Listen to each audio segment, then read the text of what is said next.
ശ്രീ പത്മനാഭസ്വാമി ക്ഷേത്രത്തിൽ ഗുരുതര സുരക്ഷാ വീഴ്ചയുണ്ടെന്നും വജ്രവും സ്വർണവും അടക്കം വിലപിടിപ്പുള്ള പല വസ്തുക്കളും കാണാതാവുകയും ചെയ്തുവെന്ന് കാണിച്ച് സംസ്ഥാന പോലീസ് മേധാവി കഴിഞ്ഞ ദിവസമാണ് ചീഫ് സെക്രട്ടറിക്ക് റിപ്പോർട്ട് സമർപ്പിച്ചത്.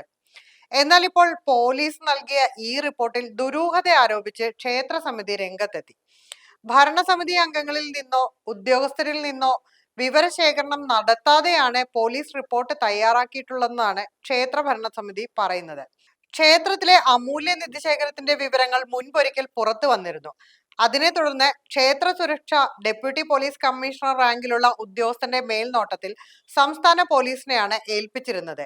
ഈ ഉദ്യോഗസ്ഥനോട് പോലും വിവരങ്ങൾ തേടാതെയാണ് റിപ്പോർട്ട് തയ്യാറാക്കിയതെന്നും ഭരണസമിതി ആരോപിക്കുന്നു. വൈരനാമം എന്ന വജ്രാഭരണം പോലെ കോടികൾ വിലമതിക്കുന്ന അമൂല്യ ശേഖരം ക്ഷേത്രത്തിൽ നിന്ന് കാണാതായെന്നാണ് റിപ്പോർട്ടിൽ പറയുന്നത്. ഇന്റലിജൻസ് ശേഖരിച്ച വിവരങ്ങളുടെ അടിസ്ഥാനത്തിലാണ് ഈ റിപ്പോർട്ട് തയ്യാറാക്കിയതെന്നാണ് പോലീസിന്റെ വിശദീകരണം. ഭക്തർ കാണിക്കയെ സമർപ്പിച്ച സ്വർണം ഉൾപ്പെടെയുള്ളവ സൂക്ഷിക്കുന്നത് പണിപ്പുര എന്നറിയപ്പെടുന്ന മുറിയിലാണ്. ഏപ്രിൽ 23 മുതൽ 28 വരെ ഭരണസമിതി അംഗങ്ങളുടെ സാന്നിധ്യത്തിൽ ഇവിടെ സൂക്ഷിച്ചിട്ടുള്ള ആഭരണങ്ങളുടെ കണക്കെടുപ്പ് നടത്തിയിരുന്നു. അന്ന് ഒന്നും നഷ്ടപ്പെട്ടതായി കണ്ടെത്തിയില്ലെന്നും ഭരണസമിതി വിശദീകരിക്കുന്നു.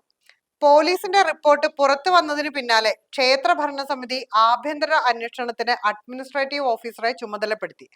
തുടർന്ന് ഭരണസമിതി അംഗങ്ങൾ നേരിട്ട് നടത്തിയ പരിശോധനയിൽ വൈരനാമം ശ്രീകോവിലിനുള്ളിൽ സുരക്ഷിതമാണെന്നും കണ്ടെത്തി.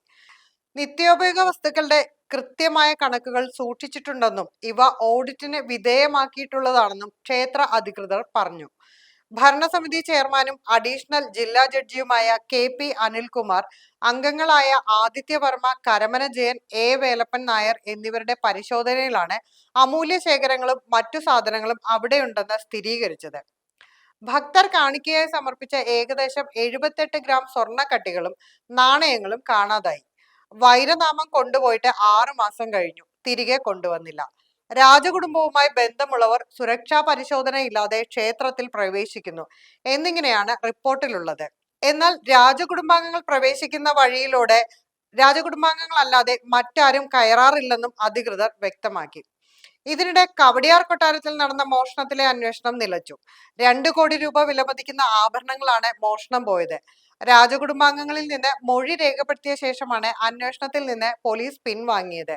രാജകുടുംബാംഗങ്ങൾ താല്പര്യം കാണിക്കാത്തതാണ് അന്വേഷണം മരവിപ്പിക്കാൻ കാരണമെന്നാണ് പോലീസ് പറയുന്നത്. പത്മനാഭസ്വാമി ക്ഷേത്രത്തിലെ അമൂല്യ നിധിശേഖരം അവിടെ തന്നെ ഉണ്ടോ അതോ പുറത്തേക്ക് കടത്തിയോ എന്നറിയാൻ വരും ദിവസങ്ങളിൽ കാത്തിരിക്കാം.